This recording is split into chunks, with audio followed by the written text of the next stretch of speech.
how's it going? Happy Mpact 2025, we made it. It's 4 p.m. Thank you all for being here. My name's Hunter Gibson. I'm really excited to host this panel called Let Knowledge Shape the City, Youth-Led Collaborative Silo-Busting Change. And I know that this is the last session before the PK Slam, so really excited that you all chose to come here and spend your afternoon with us, focused on some youth-led silo-busting change. If you engage in next generation conversations, you're in the right place. And we have a lot of good stuff. So this afternoon, we are going to hear some case studies from each of our panelists. We're going to share some takeaways and key learnings from each of those case studies. And then we'll have a ton of time left over for questions and discussion. So if you have any questions while any of us are speaking, feel free to jot those down, and then when we hop into that discussion portion, you can come up to the mic right up front and share them with us, and we can dive in a little bit deeper. So we're gonna get started with some quick introductions. Like I said, my name's Hunter. I'm from the Los Angeles area. This is my first Mpact, so thanks so much for having me here. I run an Instagram and a TikTok account called Transit Hunter. It's a little bit of a double entendre, if you caught that, yes? Okay, got some nodding. Thank you for the claps, yeah. And I'm also, I do a couple of other things. I'm an elected board member of a local advisory board in LA, part of the neighborhood council system. I'm the Council District 2 appointee for the LA Bicycle Advocacy Committee. And then I'm also a founding member of the Strong Towns chapter in Burbank. Ryan, over to you. Oh, great. Hi, my name is Ryan Hashagen. I live here in Portland. I run a secret tricycle factory, a manufacturing facility in Old Town where we build commercial cargo bikes for folks all over the world. I also help run Better Block, which you guys are going to hear a lot more about, and our pathway with PSU and our advocacy that we've done there. So. Yeah, on to Gwen. Awesome. Do I have to be? Okay, cool. My name is Gwen Eckelman. I am a senior transit corridor designer with TriMet, working in major projects. I'm here mostly to talk about kind of the past. I've only been in this TriMet role for a year, but I'm going to share a little bit about Better Block and then how my career path has been formed from that project, the Better Naito project, and kind of the journey of being an advocate and student through agency and consultancy and back to an agency. So excited to talk a little bit more about that, and you'll hear more history about me at that point. Good afternoon, everyone. It's so good to be here today. I know the room is not full, but we'll try our best to make this presentation, our talk, interesting, and hope to have you leave this room with maybe some new ideas or some interesting stories after you hear from our youth. So my name is Lisha Shrestha. I am the Executive Director of Division Midway Alliance. And I guess I am kicking off the presentation, right? So what? Okay, greenies move forward then. So we have our Tesha youth as well in this room today, and 2 of our team members. So I am sure that you will agree with what I'm going to say here. Youth are our future, and I think youth hold that power to create and lead a safer and more connected communities. Do you all agree with that? You do, yep. Right? Okay, that's good. So, this belief that I have is one of the key takeaways that emerged from our experience that we gathered for a number of years that we worked with youth in our transit-related program, and also the placemaking program that we have within our organization and youth development program. So that's the culmination of all the work that we have done with the youth. Next slide. I'm trying to be comfortable, but then I have 2 things to hold. Multitasking. So before I talk about Transit Youth Program, I would like to briefly introduce Division Midway Alliance. That's the organization that I'm leading now. It's a place-based community organization located in Outer East Portland, serving one of the city's diverse community and transit-dependent communities.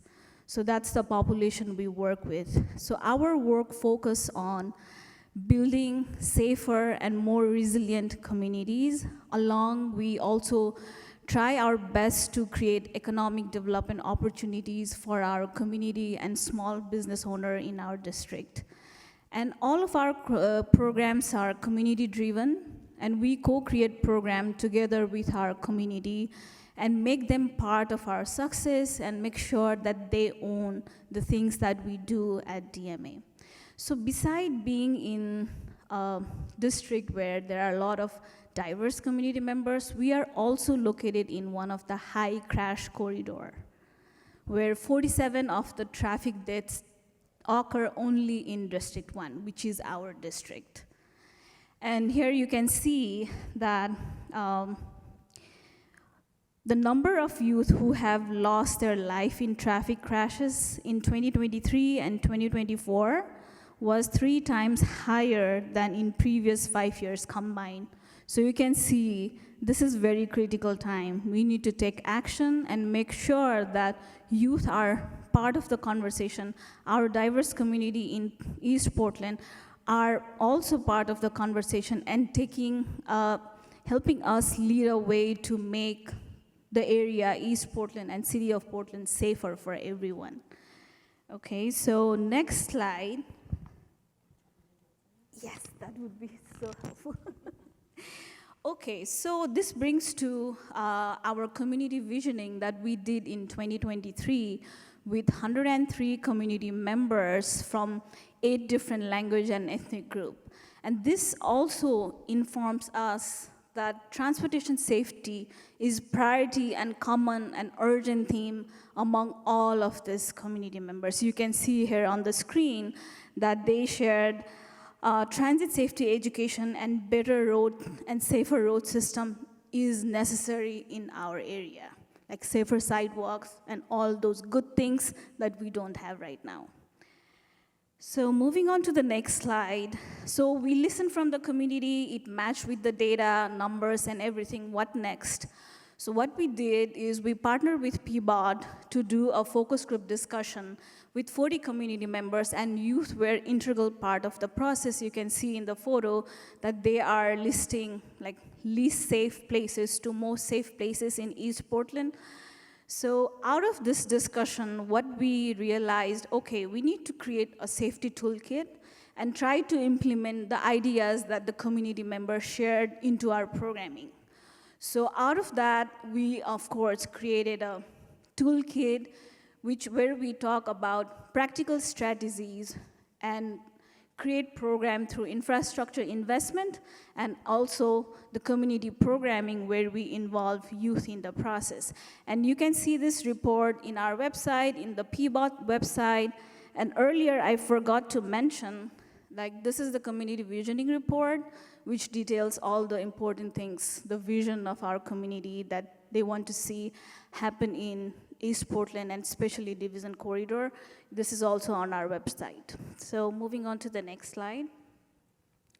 So now we know what we need to do, right? So what we did is start engaging youth from our community actively, help them create a tool or program where they can activate public spaces through artwork, community events, and different workshops and training programs. So here you can see this is a fence of our DMA building, actually. So when I started working in this organization back in 2018, the area used to look green, dark, unsafe, unwelcoming.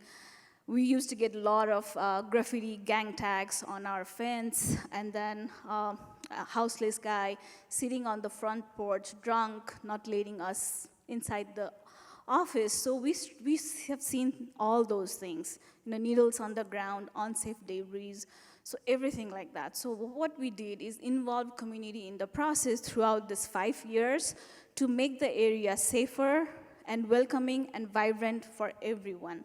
And these are the youth who have been part of the process along these years. So next slide. And then we created Transportation Education and Safety Youth Ambassador Program. We recruited 9 youth who are also here today.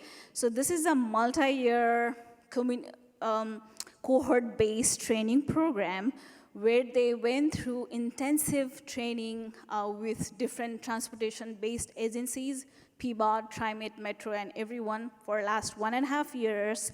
And after that, they led their own events and co-created curriculum, which they are going to use to train their own community in their own language. So we train 9 youth. They are training more than 400 community members. So that's the effect that we are going to have through this program. So I would like to have our Tesha youth stand, please, and maybe turn toward the audience.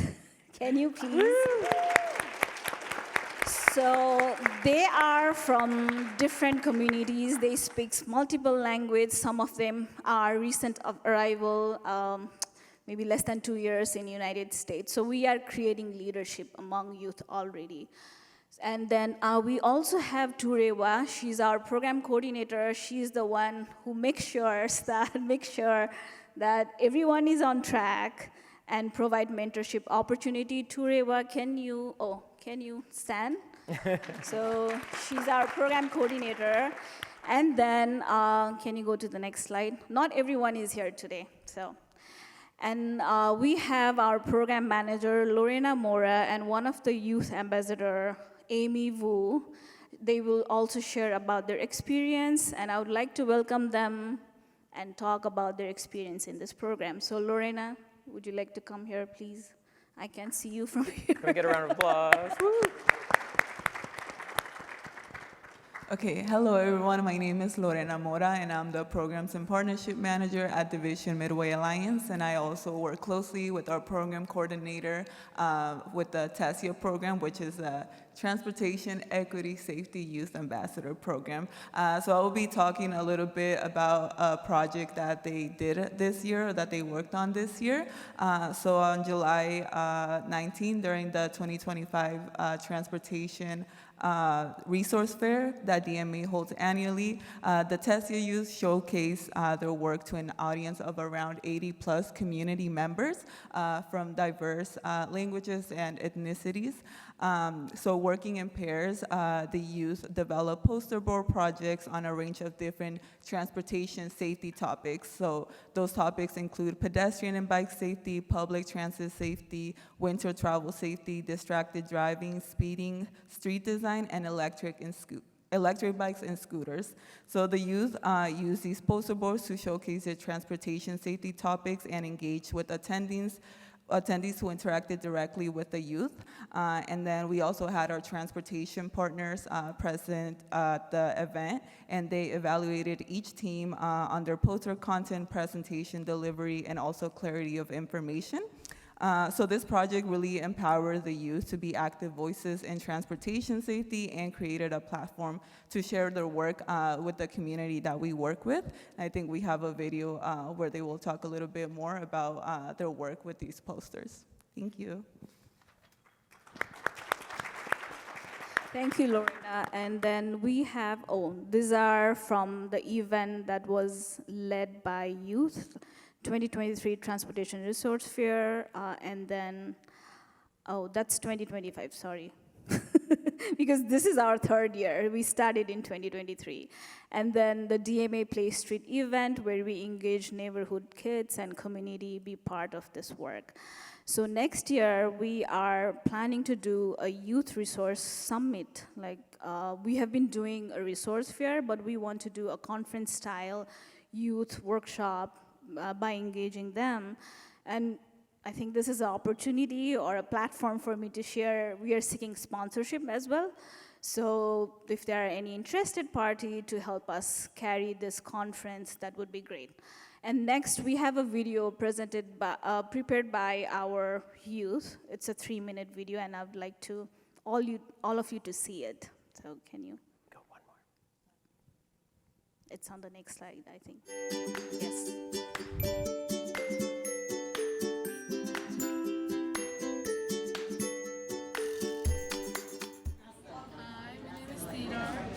And the highlight of working this poster is learning about the mall especially when biking, especially for the bike safety and being able to present it to different community and for them to be able to educate their family member and stay safe. My name is Amy, and something I really enjoyed is working with Sophia on our poster board. Hi, my name is Sophia, and my favorite part about working on this poster was getting to work with Amy and collab creatively to make a really awesome poster. Hello, my name is Noah, and a highlight of making this poster board was learning new information about winter transportation and also danger distracted driving, as I learned new information I didn't know beforehand. Something I enjoyed about this poster is the crafting part of it, like cutting out the pieces with it just felt nostalgic. Something I enjoyed about working on my poster board was being able to interact with my partner and communicate on what we want to put on the board, and also I got the chance to learn about all these things.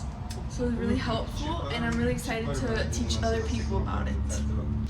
Okay, we learned from this poster there's a lot of useful information, and also by learning this information, we can bring safety to the communities. If people use this information, they can have safe and good life. Thank you. Okay. Hello. I really appreciated working on this poster board because in the beginning, we had to figure out how to plan a poster board, and the biggest part of the planning is figuring out how to organize our title. Winter transportation and the dangers of distracted driving. As we see here, let's pan over a little bit to just demonstrate this. So as you see, look at all these letters, individually, specifically, creatively cut, made in Oregon by us three right here. But the biggest problem over here. But the biggest problem what we realized is that working in a group and figuring out how to cut out each letter is a big step in figuring out how to organize any group project. Because how do we know? What are the ratios? What are the dimensions? What colors do we want? We all have our own opinions, but just because we're divided, we can still come together as one and come together with our differences and unite and get things done. This is what happens. This is what happens when you unite with inequalities.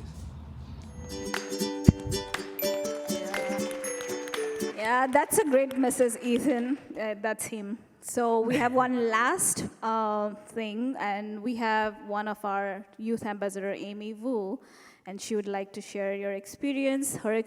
Amy, can you come?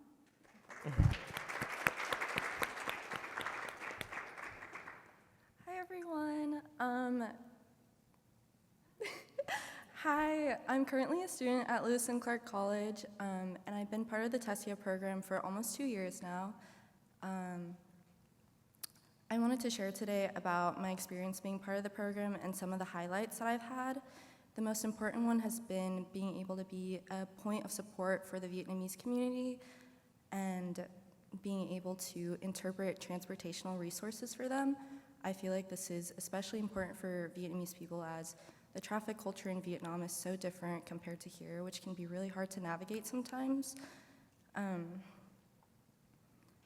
I've also learned a lot about what goes on behind the scenes for road and traffic systems, and learning about that has been really helpful for my friends and family, and I've been able to relay that information to them and will continue to relay that information to them and to the Vietnamese community members as I do my workshops. I have also feel like through this program I've been able to develop my leadership skills as I do outreach and small project management, and I carry these skills with me into other communities such as like school and in my clubs as VSA's vice president. So yeah, I'm just really proud to be part of this program and be able to serve the communities that I grew up with. Thank you. Thanks, Amy. So that's all I have. I think I'm right on time. Wonderful. Well, so inspiring to hear what the students are working on and how they are learning about transportation and safety throughout the city, especially as you are the future of the city. I'm going to be sharing today about Better Block and Better Block PDX and some of the work that we've done in collaboration with community members and in collaboration with agencies like PBOT. We've done community co-collaboration. Better Block is an organization, it's a national organization that we are just a small little affiliate of, where we've almost been entirely independent. And the idea with the national organization is to do street prototyping, quick builds, tactical urbanism. There's a bunch of different names for it, but for us, it's about how to test out concepts, to do a proof of concept, to employ the scientific method, to experiment in the right of way, and to bring partners together in a way that lowers barriers to decision making. One of the first projects that I got involved in was in Old Town on 3rd Avenue. As I mentioned earlier, oops, that's going backwards, I'm learning. Okay, here we go. So as I mentioned, I run a business in Old Town. At the time, we were focused on doing pedicabs, rickshaws, and ice cream tricycles. And so we would run a business where we would pedal people around the bar scenes, we would pedal weddings, we would serve ice cream around the city at events. But we were also really invested in the neighborhood. Old Town, to the people that don't know, is a very unique neighborhood. It's the historic roots of our city. It's also a city that has a mixture of people that are, businesses that are operating, but people that are also living on the margins. And so there is a lot of different needs, but one of the unifying needs for the neighborhood is to be able to walk and to be able to safely walk throughout the neighborhood. At the time, this was the only crosswalk, marked crosswalk in the entire neighborhood. The neighborhood had been asking for crosswalks for 20 years, and we would have these meetings with the city officials, and I remember one of the lead traffic engineers coming in and saying, well, we can't put in marked crosswalks. There's 3 lanes. NCHRP 562 federal guideline prohibits having a crosswalk when there's 3 lanes. It's a triple threat. And we said, okay, well, what if we tried something different? And so one of the business owners, almost in frustration, just said, well, what about just making 2 lanes, and can we put in crosswalks then? And the lead engineer said, oh, well, there's a federal grant you could apply for that's 6 years down the road. Maybe you get it, maybe you don't. And that's when Better Block stepped in and said, well, what if we tested this out for a weekend? What if we tested this concept? Also on this slide, I'm showing there's a map of what the facilities downtown look like. PBOT and the city of Portland has advanced dramatically on this since this time, but this is what the extent of the network was in 2014. You can see it's very disconnected, didn't have an actual network, it was just fragments. Here's the presentation that one of the business owners made of saying, here, let's narrow it down to 1 vehicle lane, potentially 2 vehicle lanes. They were looking at this as a way to enhance the business environment of Old Town. At the time, that was a pretty radical statement. There was another corridor up in Northeast that the city had been trying to put in bike facilities, but the difference here was it was the business owners that were leading it. The business owners were wanting this, and they wanted it not necessarily for the bikeability of the neighborhood, but for the walkability of the neighborhood. To be able to have people walk to the businesses, to have people be able to walk to social services, to be able to safely navigate what historically was a pedestrian neighborhood. On that last slide, I got a quote from my dad who always says, if you want to get something done, make sure someone else gets credit. And in this case, Howard here, wonderful leader of our Old Town Community Association at the time, was somewhat sold on the idea. And then we sent the press to him and said, hey, Howard's got this great idea. And they asked Howard about his great idea. And Howard says, oh, yes, I have this great idea. Let's put in crosswalks on every intersection and let's test out this concept. So we got a whole bunch of volunteers. We were led at the time by Boris and Melissa, who have moved to Montreal since. But they and one of the bar owners, the bar owner of Dixie Tavern, Dan Lenzen, kind of the one of the dance clubs downtown, let us use the upper floors of his building to make all these stencils, make temporary crosswalks using tar paper, using spray chalk. We worked with PBOT staff and engineers to make a traffic control plan and test out this 3-day concept of a plaza. You can see what 3rd Avenue looked like before. It's this extra wide corridor. At one point, even 3rd Avenue was shaved off to make space for additional street space, as was Burnside as well. So it's just this huge crossings. And then for that 3 days, we tested out putting in a plaza. We put all these hay bales out. I didn't think the hay bales were going to be a great idea. I thought they were going to get in people didn't want to sit on the straw or something. The moment we put them out, people started sitting in them. People started talking and interacting, and they could be tourists, they could be residents of the Union Gospel. It really was a mixture of the neighborhood.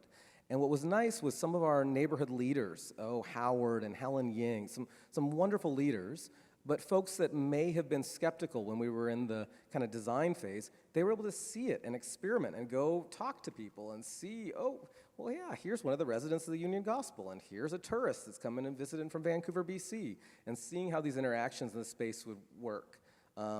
Another element of that kind of prototyping that was really helpful was there was a business owner further down on 3rd Avenue. They didn't want any of those hay bales anywhere near their business, and they let us know. And so it's fine, okay, we're not gonna put hay bales near your business.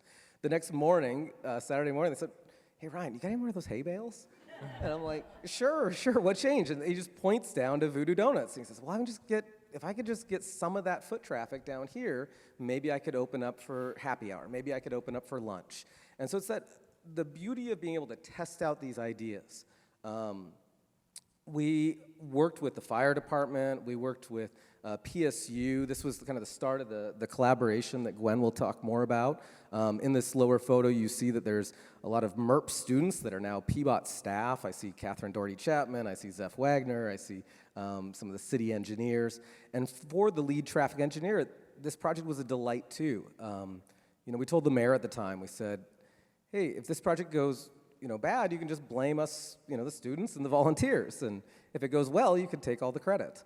And so it was really nice to be able to have the city engineers, the mayor, and others be able to get down there and experience the project. We did a midnight mayoral summit. So here's the mayor meeting with the owners of Voodoo Donuts and with the traffic engineers. We've got the city transportation commissioner at the time, Commissioner Novick, playing ping pong in the streets, really trying to make this a space for people and to and bring the politics and the business leaders together in a collaborative fashion versus an adversarial fashion. So we had the School of Rock come down, the high school students, and set up their band and played in the street. And then we continued on with this project, working with the city of Portland to build this out. So these crosswalks that much of the neighborhood had been asking for 20 years, the city was able to implement 5 months later. And that was with the great help of city staff. We had folks like Greg Raisman, who's in this room, and many of these photos have been from, to staff down the road like Sarah Figliozzi that has led the Plaza program. For us, we thought this was great for us as volunteers to have this fun collaboration, but ultimately this needed to be in the hands of the city to have this be more equitable and more inclusive and welcome to the entire city, more democratic, honestly. The city is the institution that could bring plazas and spaces for people to the rest of the city, whereas we were able to just focus on this one neighborhood that we had a foothold in. The city has continued to build on this success. You can see the roses, you can see the bikey towns that were added, and Ankeny Alley as an organization and a business improvement district has really taken ownership of this space in collaboration with the PBOT Plaza program. So it's been really fulfilling to see how this project kicked off a renaissance of public spaces and how PBOT has really shown great leadership in both continuing this work, but bringing more communities into the work and adding a design aesthetic to them and a level of quality that we weren't able to as volunteers. So this project really led to what Gwen is going to talk about, which is the Better Block pathway, and let you take that away. Awesome. So this is the Better Block pathway. I took inspiration from the project that Ryan was just sharing. I had seen that happening as I was, wrapping up or going into my senior year of engineering at Portland State. And so in senior year, you get a capstone project. They go by many names, but the idea is it's a 6-month, 2-term, kind of more in-depth, multidisciplinary if possible, kind of, all the engineering is very engineering focused, but still get to work with all the teams, and you get a client, a partner in the community. And so Better Block was one of the clients that was provided to me as an option. And I said, yes, let's do it. That sounds fun. I had just taken a bike ped planning class, and it had been amazing and inspiring, so I kind of ran with this. I'm gonna take this over. And so we have set up this pathway, and basically since 2015, I'm gonna talk about Better Naito in the next set of slides, but ever since that Better Naito project, we've implemented this pathway with the help and support and just everything from Portland State University really working on this and getting grant funding. They actually paid one of our interns one time. They made the RFP that we now send out every springtime. And we really try to get these community ideas, provide the expertise that we've made, but really be that liaison, set the team up for success, set the city up for success, have that community grounding, and kind of teach the students also what it's like. And so that's where I'm gonna pivot into Better Naito specifically, and kind of the career path that it's set me on in the last 10 years has been amazing because of all of this. So when we were doing Better Naito, press was coming, and I was talking to some PBOT folks, and I said this. I said, the design is temporary, but the concept is permanent. And she stopped me in my tracks and said, hey, I gotta write that down. And it has stuck with me ever since that. And I think it really plays a role in the most specific sense in terms of actual design and concepts, but also just, you know, everything in my life. The design of Better Naito was temporary, but it has spurred everything and kind of created this pathway that myself and the city and places all over the country have been doing. So Better Naito, hashtag Better Naito, this was back in peak Twitter times, all about those hashtags. Rest in peace. Yeah, rest in peace, Twitter. And how it really started my career.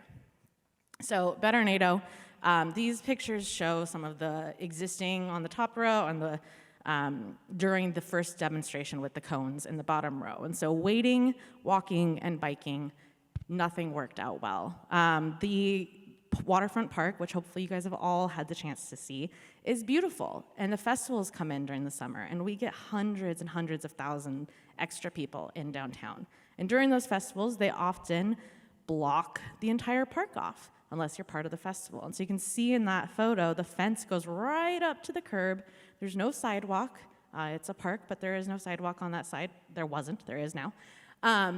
And people are waiting in line, people are walking in the bike lane, people are biking in the road lane, and we were able to really just pivot on that. We worked with the city. We kind of came to them with this idea.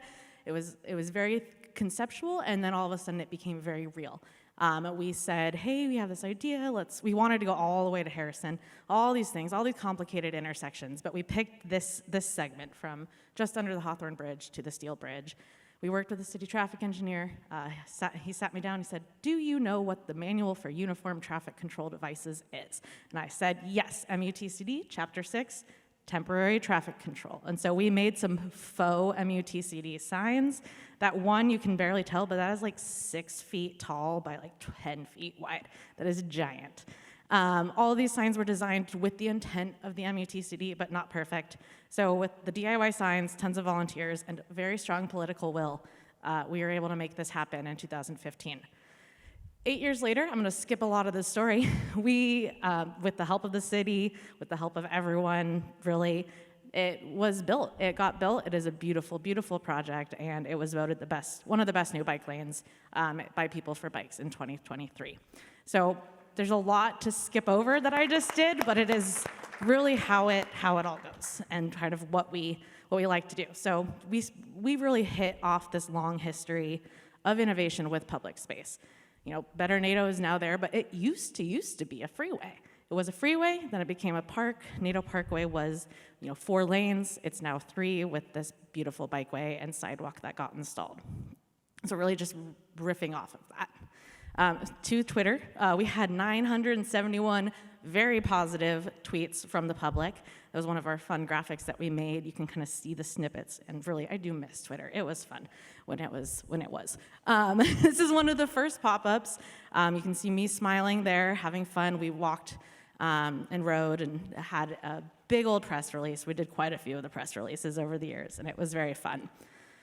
But we got a lot of engagement on Twitter. We collected a lot of data. We had a lot of opposition, but we also, I've learned, and I think you guys will all be familiar with this concept, there may be some really loud folks that don't like things, but there's a lot of quiet people who just enjoy it. And so we had to make some concerted efforts to get those positive voices, get those stories. We had comment cards out on the corridor trying to get the people that were actually using it every day, because they just enjoyed it. And the people who were watching from above weren't the biggest fans. But we were able to kind of push through that, use data. We collected a lot of data to kind of counter some of the emotions and thoughts that were being shared with us. And it just kind of captures a little bit of everything. So that tactical urbanism, but sanctioned, which is not how everyone approaches it, but that was definitely our approach from the beginning. Work with the city, not against them. As Ryan said, if it's a success, it's the city and everyone's success. If not, we're just trying it out, and that's really how it goes. So these are just some more of my favorite photos. This is, I had pulled this together. We've been talking about this project for a while, but I actually did a Pechakucha on Better Naito when we first launched, and I had dug up this picture from my planner. And so I got the notice that we were good to go. We had everything. We had approval from the city. We had buy-in. We had some funding. And it was, how quickly can you get a traffic control plan? So a few days later, submitted that traffic control plan on May 15th, and we were popping it up on May 22nd, which is pretty dang impressive. And we popped it up via cones. We dropped the cones off in one truckload, and then we walked, scooted, probably not scooters back then, longboards, cargo bikes, rollerblades, all human transportation to put them down and get those installed. So I just like this picture because it was obviously a very, very big moment in my life, which takes me to the next little bit. There was a point at the end of those Better Naito days where people would ask, what do I think about Better Naito? And I'd have to kind of think, well, what hat am I wearing while I answer this question? I was the student project manager of the Capstone project. I was a Better Block volunteer. By the end of it, I was an intern at the city of Portland doing some data collection to kind of get all that information. And then also I was just me. I was really dang excited about this cool thing we were doing.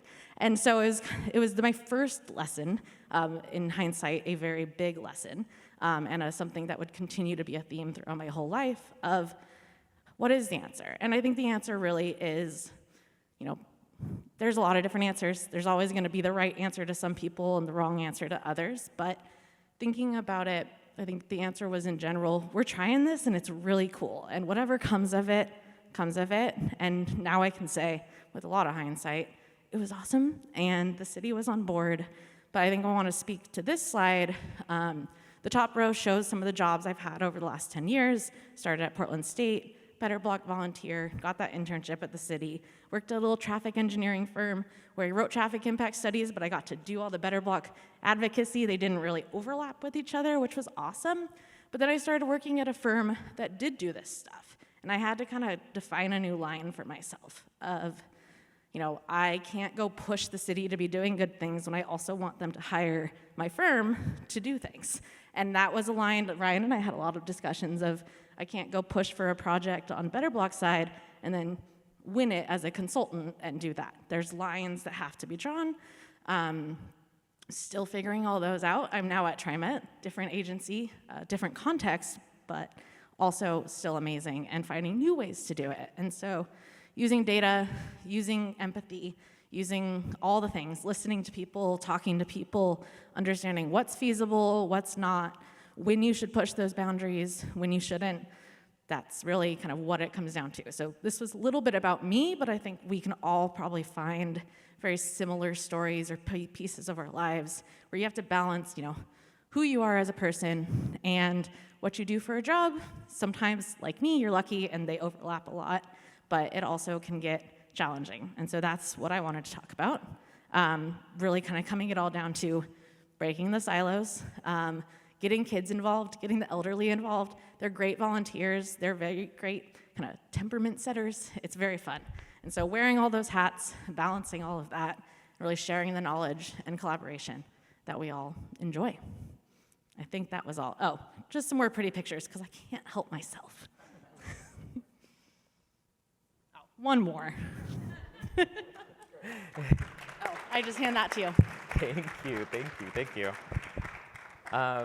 Amazing. Okay, so we've heard about pre-university, we've heard about working with universities, we've heard about change happening when you're in university.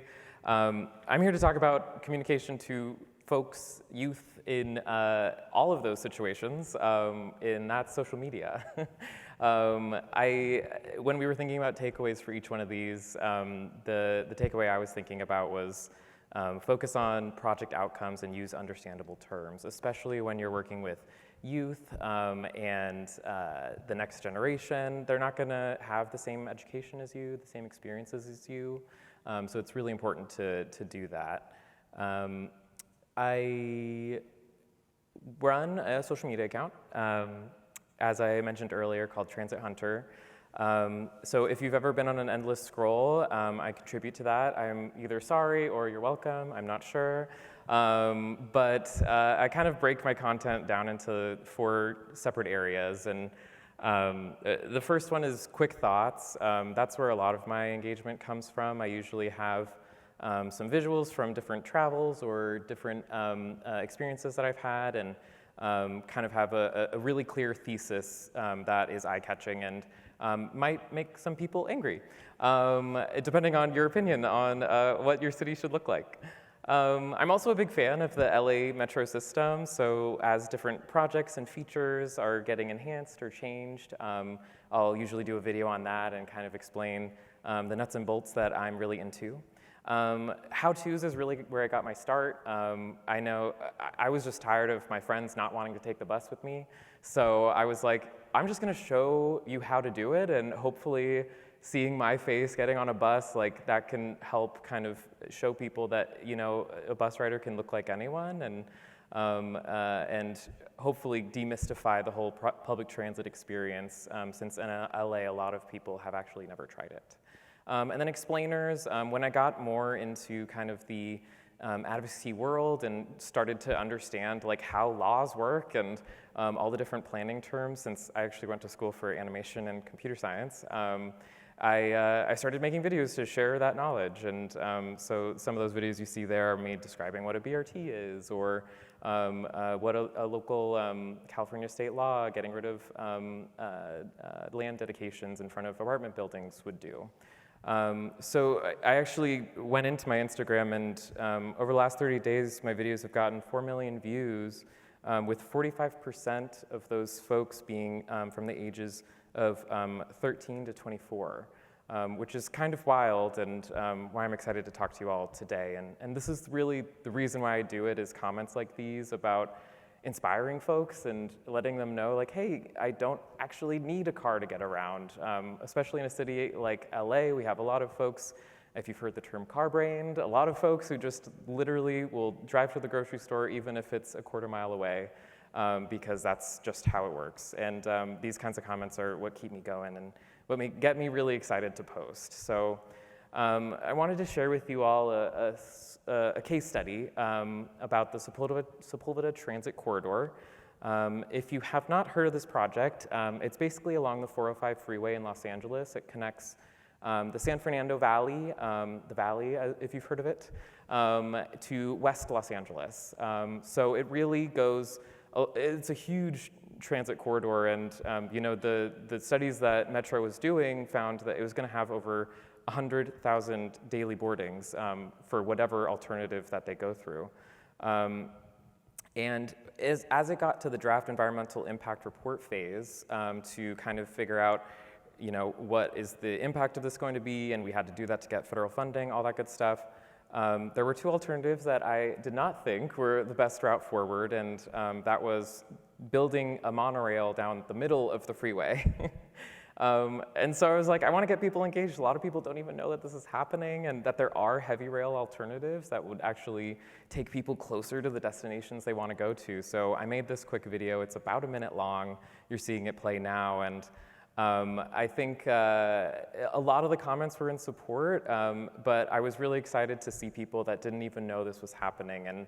And I think that what got people to stop was that in the first second of the video, it says major traffic coming to the 405, and I literally have voiceover that says like, hey, if you drive along the 405, something's happening to your commute in the future. You should probably know about this. And in the environmental impact report, they talk about the traffic impacts of the construction. So it got around 20,000 views, which across 2 platforms. And I wanted to have a really clear call to action for folks to be able to send in a quick note to the planning team to basically get the thesis across from this video if they felt so inclined. So I had a MailChimp webpage that I created. There's a link to the environmental impact report, so if folks wanted to go and do their own research, they could. And then there was that little button in the middle, which was actually a mail to link that I coded up. That basically, once you clicked it, it would open up on your mail app a pre-populated email, which was basically the thesis of the video. And it sent it directly to the outreach email for the project. It BCC'd me. And it ended up getting 95 emails through. And you can actually see there some people personalized it and kind of talked about their commute and how this would impact it. And a lot of folks ended up adding some details about why they preferred the heavy rail alternatives, which was alternative number 4 you can see there. So super exciting for me to see that, 20,000 views, only getting 95 emails, that's about a 0.5 conversion rate to get actually all the way through to sending.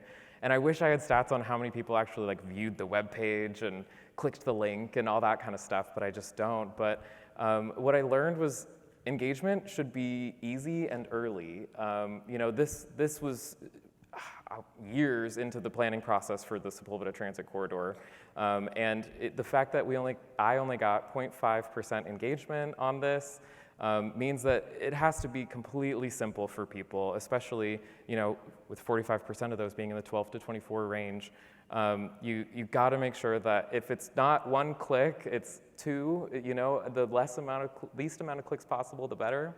Really having those clear, actionable calls to action, making sure that folks can know where to go, link in bio, make sure that they have resources available if they want to learn more. And then also breaking through the noise is important. You remember that hook that I had at the beginning of the video, major traffic coming to your commute. That hook is really, you have about a second to grab people, maybe less.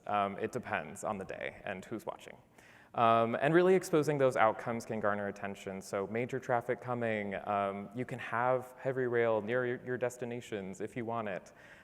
Those were some of the learnings that I had. And I think when you put all these learnings together, you kind of get a story of how youth can really break down the silos that we've created, over time. And we try to do what's best for our cities, but sometimes the bureaucracy can get in the way of progress and hearing out what the next generation has to say. So that's our planned portion, and we're going to hop into some Q&A. Thank you so much.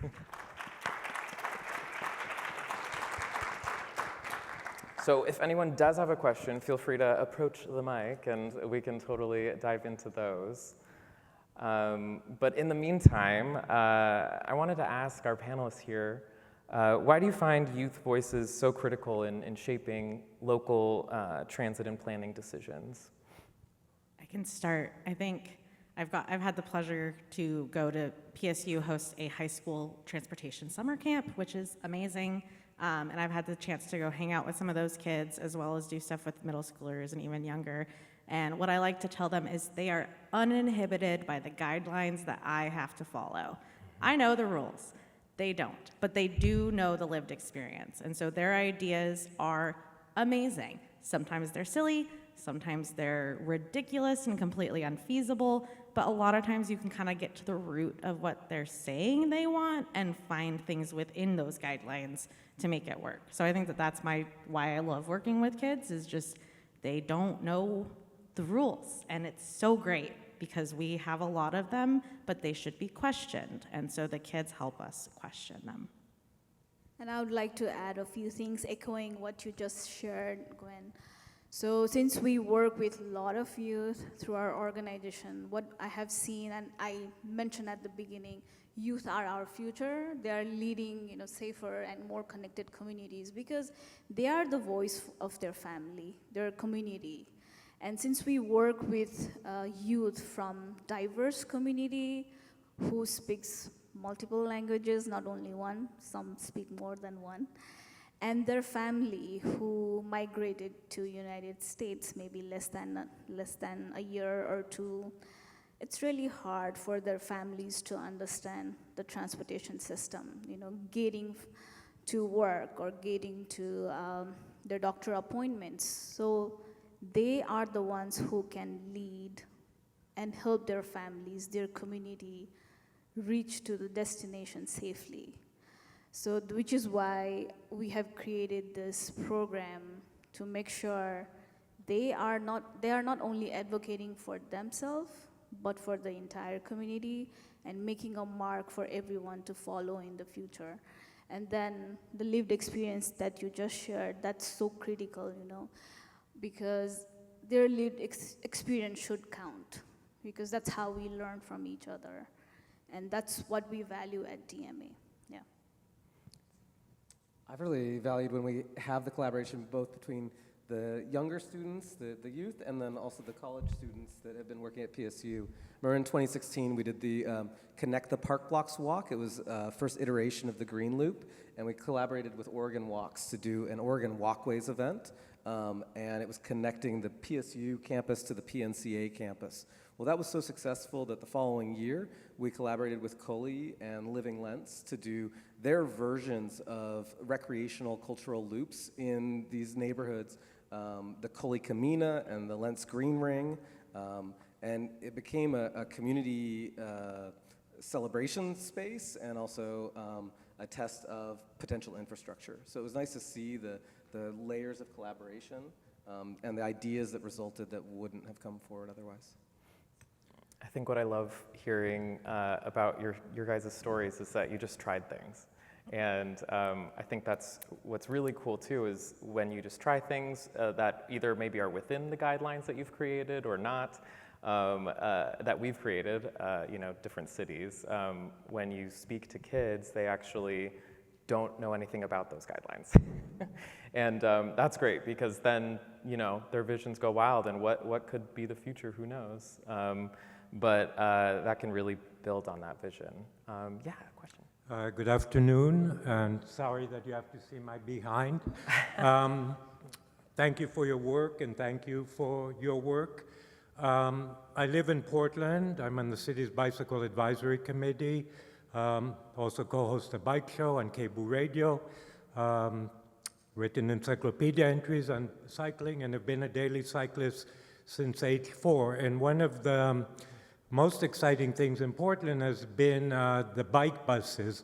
When my daughter was young, we lived in Goose Hollow.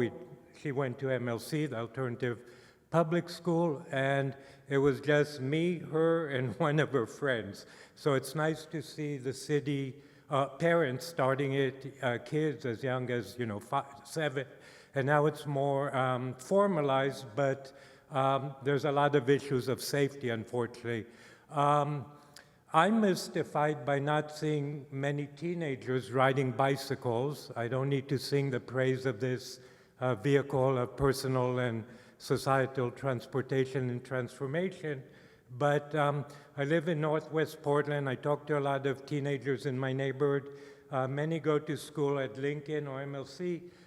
Younger kids go to Chapman, and maybe 1 in 20 ride a bike. Most take the bus or have their parents. So my question is to you, if you feel comfortable answering, how do you get around in the city? Do you ride a bike? If not, why not? And ride safely, please. Thank you.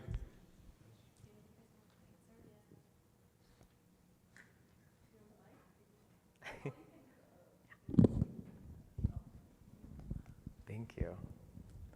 Yeah, how do you guys get around Portland? For me, I get around driving, but for his question, I think it's really good because I do want to go do more biking and stuff. It's just the safety concern. The area that I do live in is mostly in Gresham.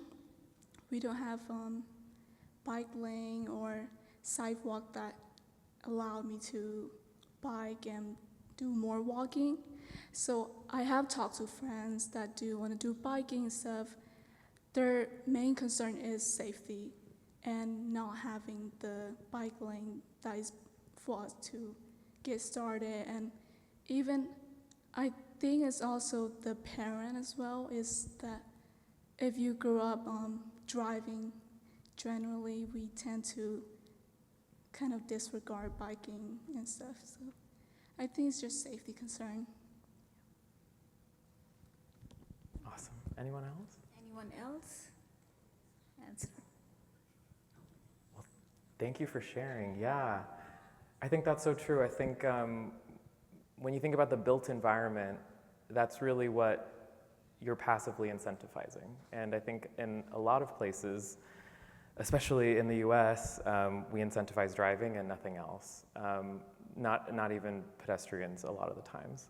And you know, I am lucky enough in LA. I live in one of the pockets that is a little walkable. You know, I can get to a grocery store in less than a mile, and I do take my little handcart there and pretend I live in a big city, even though I do. And I have a completely separated bike path that I can ride halfway to work, and then I ride down a really quiet neighborhood path the rest of the way. And I think sometimes I forget like how privileged that is. I think a lot of parts, even in the wider LA area, even in the rest of the country, just don't have that as an option. So I love the sentiment of like, how do we incentivize kids to ride bikes? But I really challenge, if any of you are planners here, if you're planning a bike lane project, like, is it something that you would take your child on? Is it something that you would ride on without a helmet? You know, I was lucky enough to go to Amsterdam and no one wears helmets. It's wild, but it's because of that safety and the incentivized infrastructure. So I would love if planners ask themselves that question as they're planning, and if our local communities advocated for it more, I think we'd see a lot more of it. I'd like to add something. Like earlier I mentioned the community that we serve, where we are located, it's one of the high crash corridor.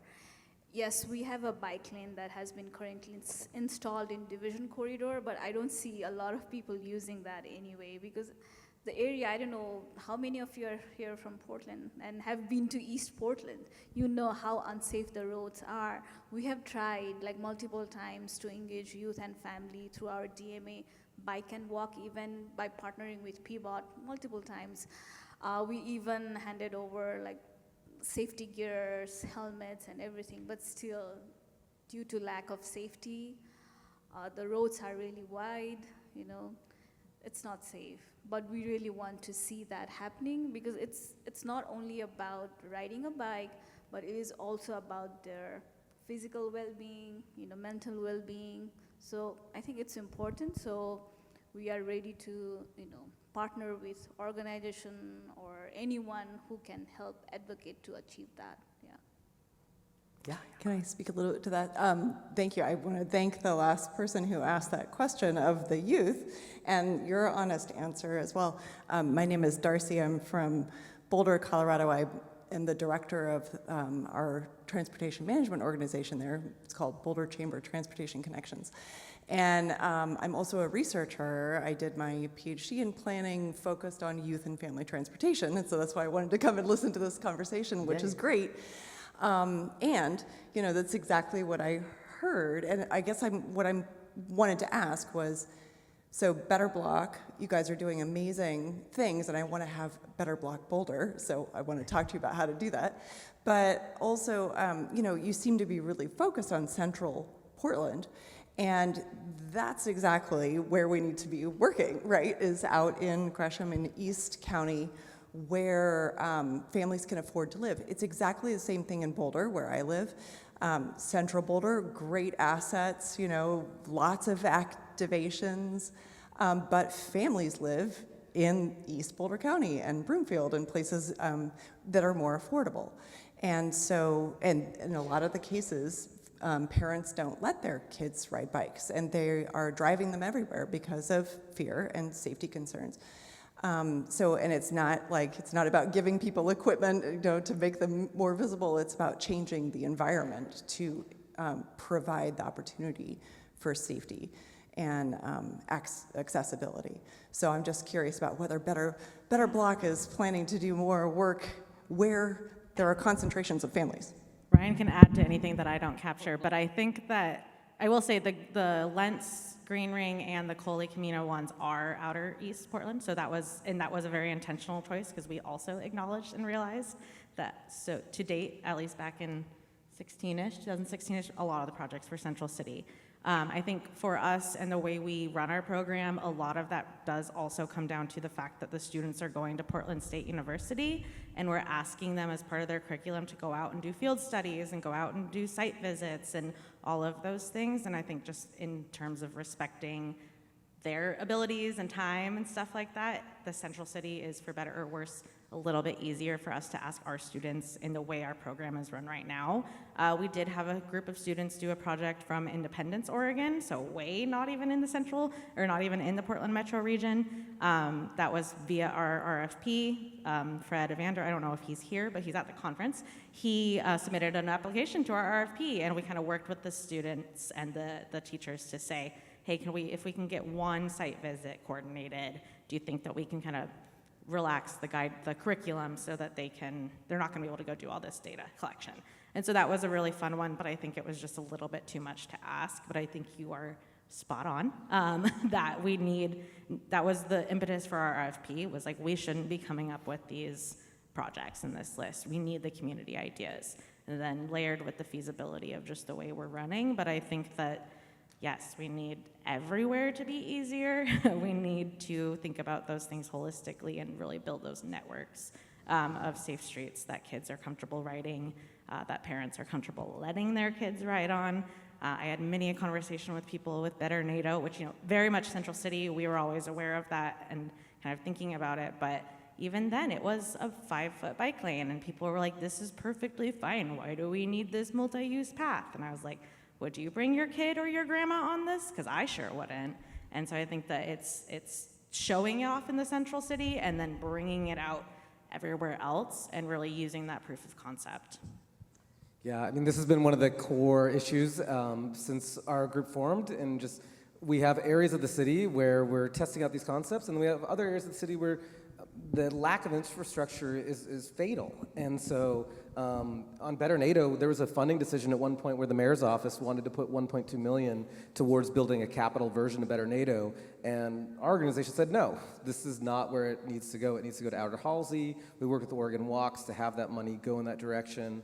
But also we want to acknowledge that systemically, while we've been able to get a lot done, it's a lot through our privilege and access and friendships and connections. And so that's why having the city take these projects on is ultimately the most democratic of institutions, or the most democratic institution we have, is to have the city be able to create a plaza program, create a Portland in the Streets program, create the Sunday Parkways program that can take these activations out into the rest of the city and to the future of the city. So and I just have this idea. I really like what you said about Better Naito, right? Can we do something like that, Better Midway, and Yeah. partner? I know we lack infrastructure, but I think there is a way to do that one step at a time, and maybe you can partner with us. Look at that real-time collaboration. I love to see RFP it. comes out in March. Yeah. I just want to jump in the same conversation. My name's Greg. I work for the Portland Bureau of Transportation, and this is such an important conversation. So a couple things. Sometimes things are invisible, right? And part of that is cultural. So East Portland has historically been underserved, and they actually got the first bike lanes in the city ever. But You know, it's always been a place, it was built differently. It's got wider roadways that are faster and bigger. It's got less connectivity in the residential streets that make it less intuitive. You know, after you know, the last decade or so, we've spent tens of millions of dollars building safe infrastructure in East Portland. And, you know, it takes time, right? I mean, Division, who you mentioned, you know, it was basically the deadliest street in the city. And since that project went in, we've seen real reductions in life-altering injuries and fatalities. But it takes time for that to become part of that cultural presence. And as we built a connected network for riding a bicycle that is safer on residential streets, for example, that are all interconnected, that bring you to transit or shopping or whatever it is, it takes time for people to understand that that's there and how to use it. And it might take a generation, right?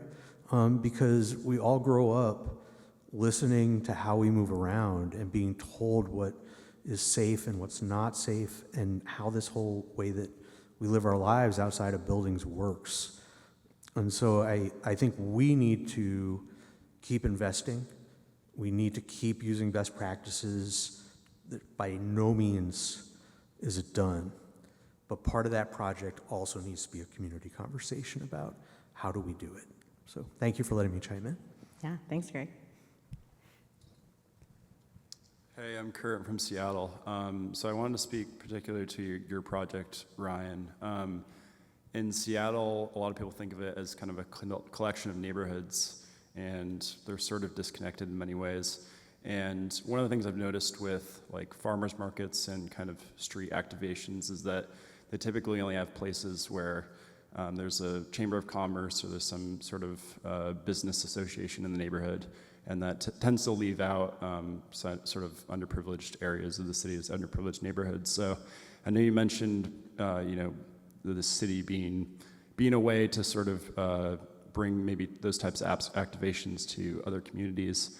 But my question is sort of like, what can your role be as a leader in, for instance, the Old Town, in sort of activating the communities and the business leaders in these other communities that are underprivileged to sort of drive the activations in their space, independent of the city?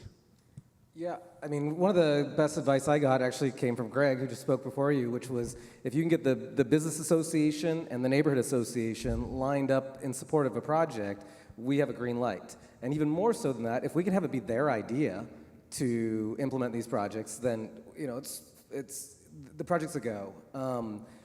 And to the point of involving Division Midway, I think it's the neighborhood business districts that are honestly the biggest kind of potential for activating streets, activating places, making spaces for people to gather, because they care. They care about their businesses. They want to have space for business success. They just don't know that it's a part of a menu of options. It hasn't been laid out. And so I think it's really one of approaching the businesses. There's long been this adversarial role between small businesses and the bureaucracy and the different agencies, but if there's a possibility of laying out a menu of options and saying to the South Seattle Eritrean community, what would you like to see in Rainier Valley, or what would you like to see in your South Genesee or whatever business district you have, and here are some options that we have tried elsewhere in Belltown or in Capitol Hill. I think that is what we have seen to be successful, and I look forward to seeing PBOT has started to implement this as well, where they're bringing the Plaza program outside of the central city, working with neighborhood business districts. And I guess my last point on that is just, with our students, we're always looking at best practices. Like, what works around the world? We'll always ask the students at the start of the quarter, give us 3 examples from around the US, give us 3 examples from Canada, give us 3 examples from elsewhere in the world. And I think, if you look at public spaces around the world, business improvement districts, small businesses that care about their spaces, that someone is a caretaker, that someone is passionate about, those are a recipe for success. And so I don't think it has to be a business versus bureaucracy. It can be a collaboration. Yeah.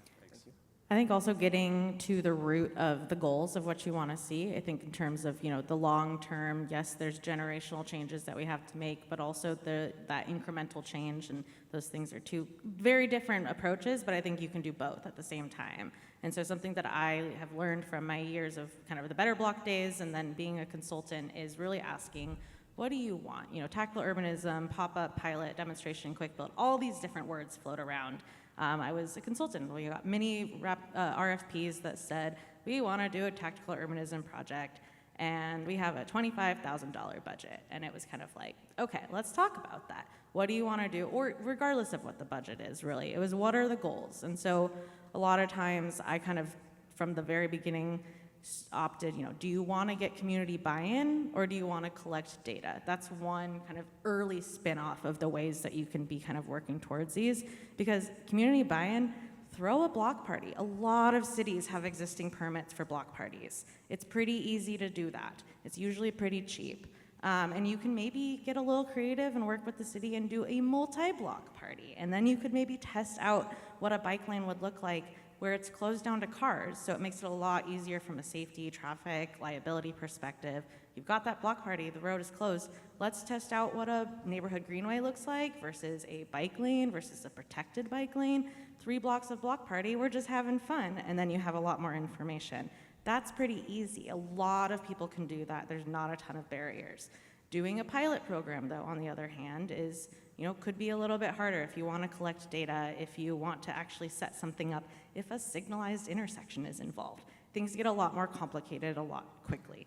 And so it's really kind of understanding what are your goals right now, what are maybe your goals a year from now, and looking at those ways that you can find those low barrier ways to get in, get the idea going, find that project champion, find a business member, a business district person. We went to Broadway, other side of town, and they were kind of contentious, and finally he just goes, what if we just did that thing you guys did downtown by Voodoo? And we were like, what if we just took away a lane? That's what we had been thinking, but they kind of came up with it, and then they were the ones knocking on the other businesses' doors saying, hey, let's do this thing and try it out. So I think that just getting, one of the other presenters in this session, or in a session yesterday was talking about always know your goals and outcomes that you want. Make sure the right people are defining those. That's key. Don't do it in a silo, but kind of work towards that and find both the incremental and the long-term change. Thanks. Hello. Thank you all. Hi, I'm Gloria Pinzon. I work in Oregon Metro. And I have 2 questions. One is about the Better Blocks. What went into your decision on what fun elements you brought to the street when you were trying to activate, the space, like the hay bales and all that? What was your criteria to help you choose what you brought in? And then my second question is about youth and social media. So we know that that's important, but right now I think that we all can recognize that maybe social media can be burning us out given everything that's going on in our communities. So if you have any thoughts about that, if that could still be a barrier or if there's a way to get around that to engage youth. Yeah. Do you guys want to start? Sure, yeah. As far as the design elements for 3rd Avenue go, or actually, at this point, we've got over a dozen projects that the students have taken through the project pathway. So while you heard about 3rd Avenue and Better Naito, we also did a collaboration with the Central East Side Industrial Council, which is maybe one of the more conservative business groups in town, where they proposed doing a freight and transit only lane, the first freight and only transit lane in the country, on our historic Highway 99 on MLK and Grant. We got bus lanes and protected bike lanes on the Burnside Bridge, bus lanes on Madison Street. A lot of those are, just strictly infrastructural.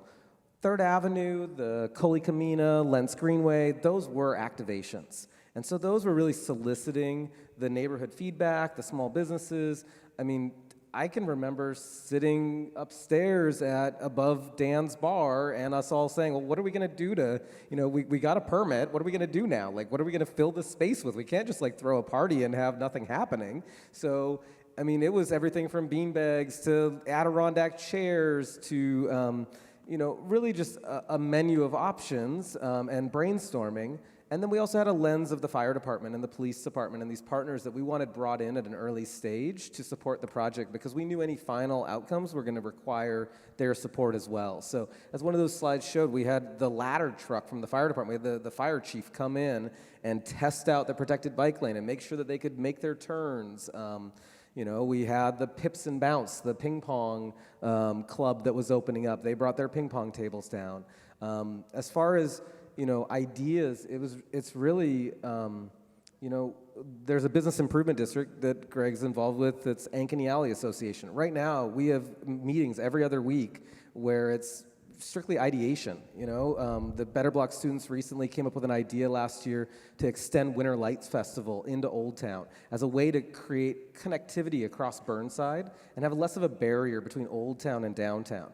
And so one of the ideas that came out of that was to have the mayor come down and turn on the lights. And next year we're talking about, okay, we're gonna do putt-putt golf, like glow in the dark putt-putt golf, or are we gonna do a roller skate event with light up wheels or whatever? So it's really, the sky's the limit on the ideas. But yeah, I'd love to say, there was like a menu we chose off of. It was more us creating the menu.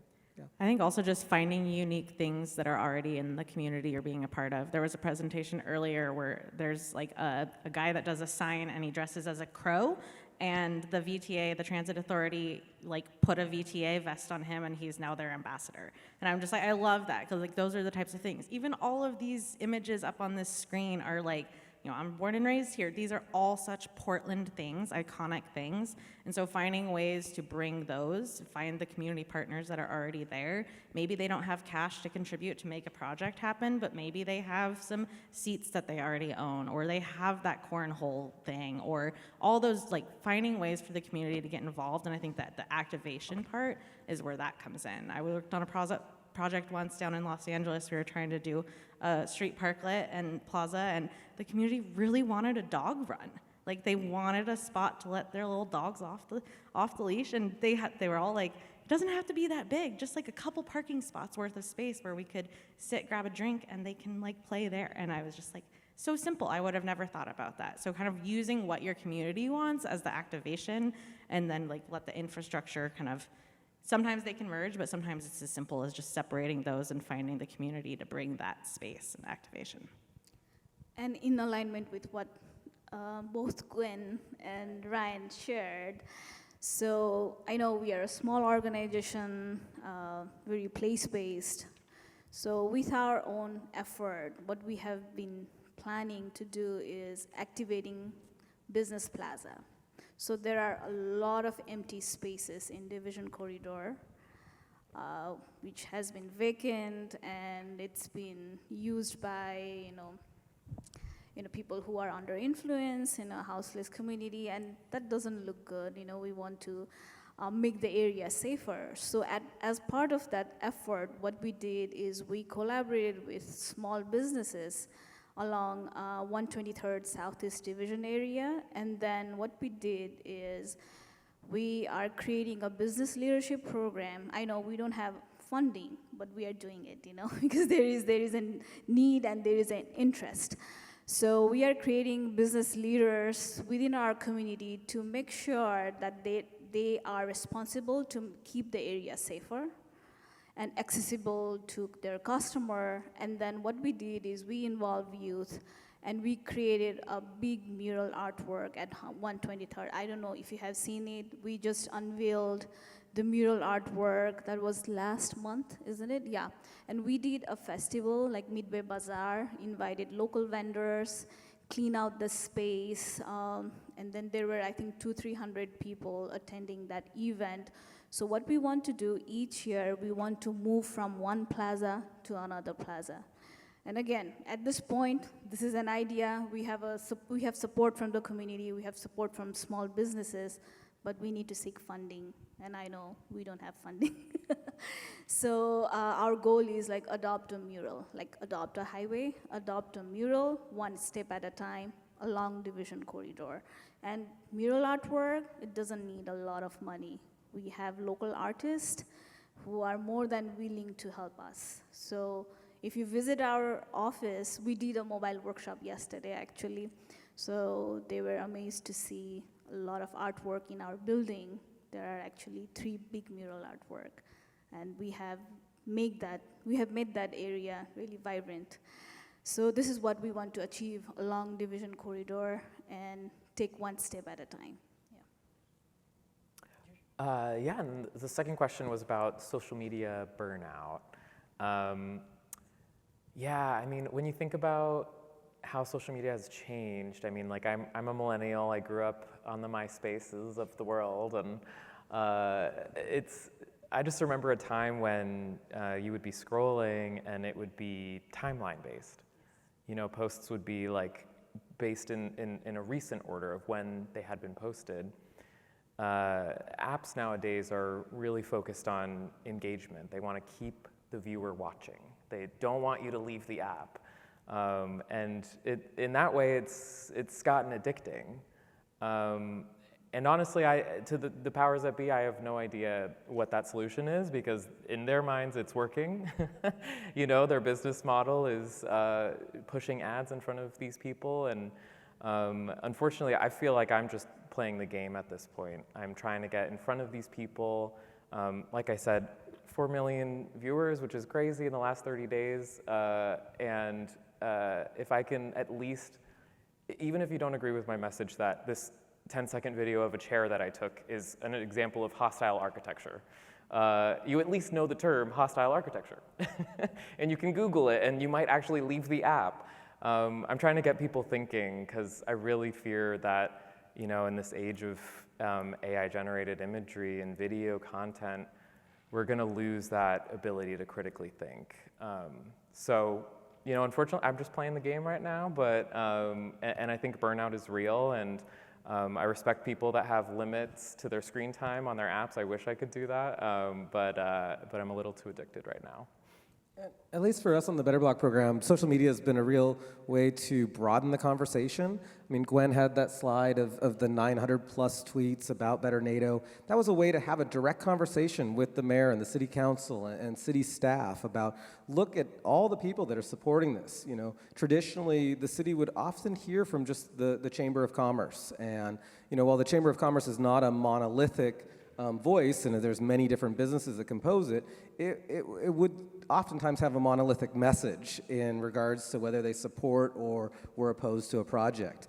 And using social media in this way allowed that conversation to show the nuance, and also to show that you know, the folks that are quiet, that we're not always you know, on the lobbyist list every month. And so I think social media has a great benefit to that. And then also, you know, talking about our partnerships. I mean, both of what you guys were saying about the collaborations with partners, like I think of AARP. AARP has been one of our best partners. You know, I know we're in a conversation here about youth, but, you know, AARP has been an incredible partner as they are looking to make cities that people can age in place. And so they have created a manual on how to do tactical urbanism. They have sponsored our projects, and they have also been the feature of social media. I mean, they for Sunday Parkways this year, AARP has been bringing out an ice cream tricycle, maybe a conflict of interest here, but they've been bringing out an ice cream tricycle and using it as a way to engage, and then that's showing up on social media. And it's just, you know, obviously we have some serious issues nationally and beyond, but I think social media, at least in this case, has been a useful tool to broaden the conversation. Yeah, go for it. Can I ask one more question? So the original Better Block out of Dallas, I think, you know, they specialize in like handmade street furniture that like people can create and put out. And I feel like this is, if we can get local, you know, community ideas, concepts for street furniture, and have people building that in maker spaces and with grandpas and whatever, you know, like actually coming together to create things that helps get people off the apps and out into their communities and putting materials out that people can actually use. And so I'm curious if you guys are also fostering that kind of creation of street furniture aspect of Better Block. We haven't, I mean, aside from hay bales. The fun thing about those is those are all publicly available, so really anyone can go find a makerspace or a grandpa and make them. We haven't ventured into it much. We did do a floating transit island. That was very cool. Portland's first floating bus island. That was part of the Broadway project, and that was kind of built on site. With plans that were approved by the city and TriMet folks, and then I'm pretty sure TriMet people at the end said, hey, can we come deassemble that and bring it to our yard so that we can test it out a little bit more? And we said yes. And so I think that it's a little bit hard. I think that that's not our skill set, but I think that that's part of those partner collaborations. Okay, I take that wrong. You can build things. You're amazing. But I think that that's where finding those partnerships and making those things happen. The Plaza work group's getting up, but they're doing amazing things with seats and all of that. There's so many different options. I'll let you answer. Well, and Greg might have some thoughts too, but Better Block National, they have really, they've monetized and created a nonprofit where they're providing support services and consultancy. We are a small nonprofit that works in collaboration with, the city and with neighborhood groups. But really, I think, the coolest creation or co-creation that we've seen is on these events like Cully Kamina and Lentz Green Ring, where you have organizations everywhere from Oregon Walks to AARP to the local neighborhood groups to the neighborhood skaters that are setting up little ramps underneath the bridge there. Like, I think that is the really beauty of creation, and it might not be something that you can purchase, but it's magic nonetheless. So I was on the team that helped deliver what we call the Healthy Business Program during COVID, and that allowed businesses to use parking spaces so they could survive. And I did homework about using Better Block's open source ideas, and it was not practical. You've got to buy expensive plywood, and they all require the use of what's called a CNC machine. And that runs $200 to $300 an hour on those machines, and each piece of furniture you're making is many hours. So, and then you wind up with a piece of furniture that's not weather resistant. And so I love it as a concept. I love it as a pop-up thing. And I think for Better Block in Dallas, they have access to CNC and all that kind of stuff. But it just turned out not to really work for us on the ground. Yep. We used foam board for some kind of bulb outs, and so we got 3-inch foam board. And one of my favorite stories, we were in my parking lot, the parking lot of my apartment. We were putting these things together, and we were trying to figure out how to double layer it because we wanted it to be as close to 6 inches as it could get. And their foam boards, we tried 5 different types of epoxy, and it just disintegrated the foam boards. I don't remember what type of glue we ended up using, but it was very fun. And we did get those reflective. We got reflective beads and yellow paint, and we painted reflective curbs on them. They were amazing. It was just a lot of work, and I think that's more of a us and our scale thing. We were doing this literally in my apartment parking lot, but it is really fun. It's just a whole different level of effort. It's worth it and amazing, but I think it's just a different scale than what we're doing here. Yeah, if you look up photos of Better Northeast Broadway, you'll see these amazing pedestrian refuge islands made out of essentially the Pink Panther purple foam painted green with yellow retro reflective beads built into the paint. It was a lot of community building, just cutting those in your parking lot. And that's what it's all about. So we are at time, but thank you all so much for being here. Some other quick thank yous to the Mpact team for organizing this, the AV team in the back, thanks so much for rolling with us, Jason Mumford for shepherding us through the process, my fellow panelists for inspiration, and to all of you for joining tonight. See you at the PK Slam this evening. Thank you.